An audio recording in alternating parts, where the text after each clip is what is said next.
सेना के साथ मिलकर लंका तक पहुंचने के लिए समुद्र पर एक पुल निर्माण का आयोजन किया।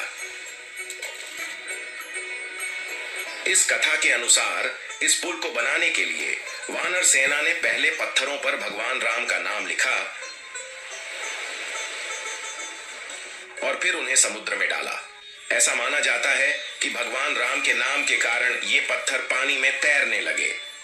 वानरों को जब यह चमत्कार दिखाई दिया तो वे बहुत उत्साहित हो गए और तेजी से पुल बनाने में जुट गए। भगवान राम उनके इस उत्साह, समर्पण और जोश को देखकर बहुत प्रसन्न हुए। इस दृश्य में एक गिलहरी भी शामिल थी जो अपने मुंह से छोटे पत्थरों को खींचकर नदी में डाल रही थी। उसे देखकर एक बंदर ने उसका मजाक उड़ाया। अरे छोटी गिलहरी, तुम क्या कर रही हो? तुम्हारे ये छोटे पत्थर हमारे काम में बाधा डाल रहे हैं। मैं तो बस मदद करना चाहती हूँ। मैं भी इस महान कार्य में योगदान देना चाहती हूँ। अरे तुम तो बहुत छोटी हो, यहाँ से दूर रहो, कहीं पत्थर तुम्हारे ऊपर न गिर जाए और तुम्हें चोट पहुँचे। तुम्हारे इन छोटे पत्थरों से क्या होगा? तुम तो केवल हमारा समय बर्बाद कर रही हो।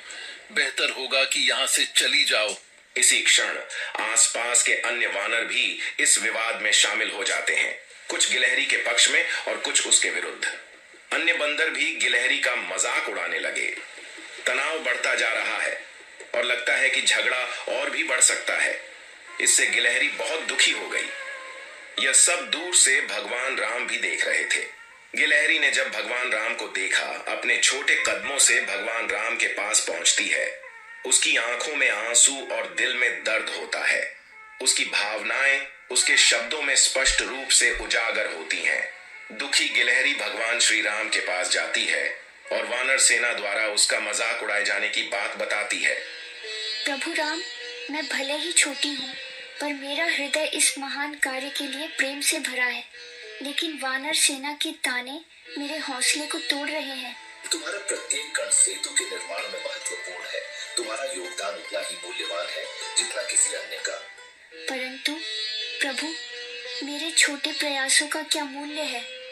मैं तो बस छोटे पत्थरों को ही उठा पाती हूँ। हर छोटा प्रयास महत्वपूर्ण होता है। तुम्हारे द्वारा उठाए गए छोटे पत्थरों से ही इस सेतु की मजबूती बढ़ रही है। आपके शब्दों ने मुझे नई ऊर्जा दी है प्रभु। मैं अपने पूरे हृदय से इस महान कार्य में योगदान देना चाहती हूँ। यह सुनकर भगवान राम सभी वानरों को इकट्ठा करते हैं और उन्हें दिखाते हैं कि कैसे गिलहरी द्वारा फेंके गए छोटे कंकड़ और पत्थर बड़े पत्थरों के बीच की जगहों को भर रहे हैं, जिससे पुल मजबूत हो रहा है।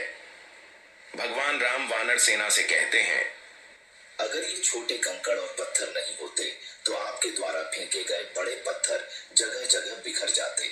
इस प्रकार गिलहरी का योगदान पुल के निर्माण में उतना ही महत्वपूर्ण साबित होता है जितना कि वानर सेना का योगदान। अपनी बात पूरी करने के बाद भगवान राम ने प्यार और स्नेह दिखाने के लिए गिलहरी को धीरे से अपने हाथों में उठा लिया।